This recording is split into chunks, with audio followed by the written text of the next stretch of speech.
ரசாயன தொழிற்சாலைகள் அடிக்கடி விபத்து ஏற்படுவதாக கூறி அப்பகுதி மக்கள் தொழிற்சாலை முன்பு போராட்டத்தில் ஈடுபட்டதால் பரபரப்பு ஏற்பட்டது.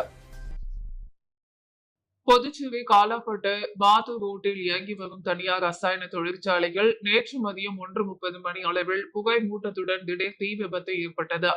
அதிர்ச்சியடைந்த சுனாமி குடியிருப்பு பகுதிகள் தொழிற்சாலை முன் திரண்டனர். அவர்களை சப் இன்ஸ்பெக்டர் குமார் தலைமையில் போலீசார் தடுத்து நிறுத்தினர். உடன் கிராம மக்கள் இந்த தொழிற்சாலையில் அடிக்கடி தீ விபத்து ஏற்படுவதாக கூறி வாக்குவாதத்தில் ஈடுபட்டனர். தாசில்தார் செந்தில்குமரன் மற்றும் தொழிற்சாலை ஆய்வாளர் உள்ளிட்ட அதிகாரிகள் தொழிற்சாலைக்கு சென்ற சம்பவ இடத்தை பார்வையிட்டு விசாரணை நடத்தினர்.